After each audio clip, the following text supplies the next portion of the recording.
Ah, vous êtes déjà là, petit renardeau. Vite, vite. Une partie de pêche se profile entre nos deux seigneurs.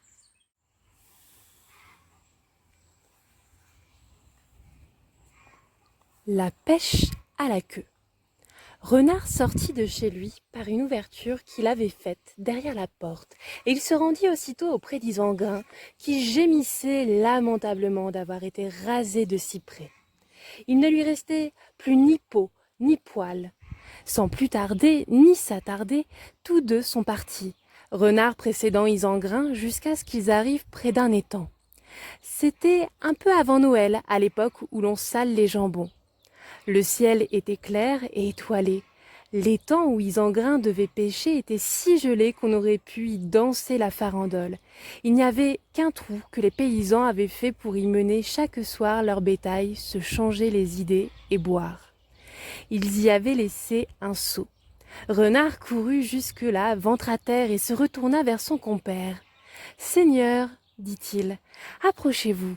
C'est ici que se trouve la foule des poissons et l'instrument avec lequel nous pêchons anguilles, barbeaux et autres bons et beaux poissons. » « Frère Renard, dit Isengrin, prenez-le donc par un bout et attachez-le-moi solidement à la queue. » Renard prit le seau qu'il lui attacha à la queue du mieux qu'il put. « Frère, dit-il, vous devez maintenant rester bien sage, sans bouger, pour que les poissons viennent. » Là-dessus, il s'était lancé près d'un buisson, le museau entre les pattes, de façon à surveiller le loup.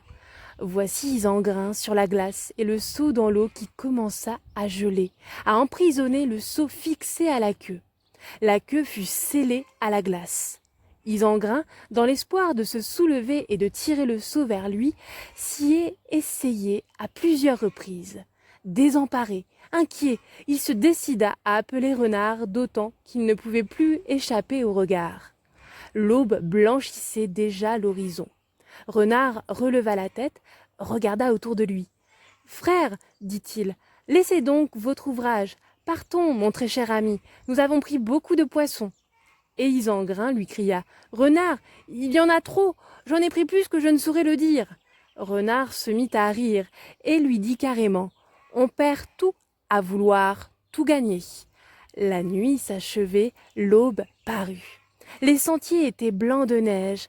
Monseigneur Constant Desgranges, un riche châtelain qui demeurait à côté de l'étang, s'était levé avec toute sa maisonnée de fort joyeuse humeur. Au son du cor, il rassembla ses chiens. Il fit seller son cheval, ses compagnons poussaient des cris et des clameurs. À ce bruit, Renard détala et courut se cacher dans sa tanière. Mais Isengrin resta en fâcheuse posture. Il tira de toutes ses forces, au risque de s'arracher la peau. Tandis qu'il s'évertuait, un serviteur survint au trot, avec 2 lévriers en laisse. À la vue d'Isengrin, il fonça vers lui. L'autre était complètement gelé sur la glace, la nuque pelée. Il l'examina de plus près et cria « Le loup! À l'aide! À l'aide !» Les veneurs, à son appel, se précipitèrent de la maison et franchirent la clôture avec tous les chiens. Isengrin n'était pas à la noce, car le seigneur Constant les suivait bride abattue en hurlant « Pied à terre! Lâchez les chiens! Lâchez-les !»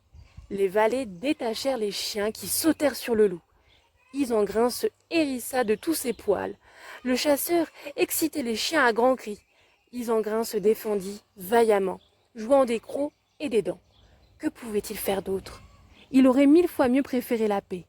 Le seigneur Constant, l'épée levée, s'approcha de lui pour frapper juste. Il croyait atteindre la tête, mais le coup frappa ailleurs. L'épée descendit vers la queue qu'elle coupa au ras. Il ne l'a pas ratée, et Isengrin, quand il eut senti le coup, fit un saut de côté et s'éloigna, mordant tour à tour les chiens qui lui collaient au derrière. Mais sa queue est restée en gage. Il en est profondément abattu. Pour un peu, le chagrin lui briserait le cœur. Au sommet d'une colline, les chiens fourbus s'avouèrent vaincus. Isengrin aussitôt en profita pour déguerpir à toute allure vers le bois, sans cesser d'être sur ses gardes. Une fois arrivé, il jura qu'il se vengerait de Renard, son ennemi à jamais.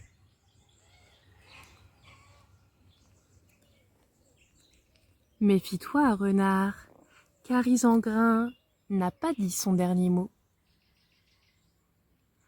À bientôt, petit renardeau. Ne perdez pas le fil de l'histoire.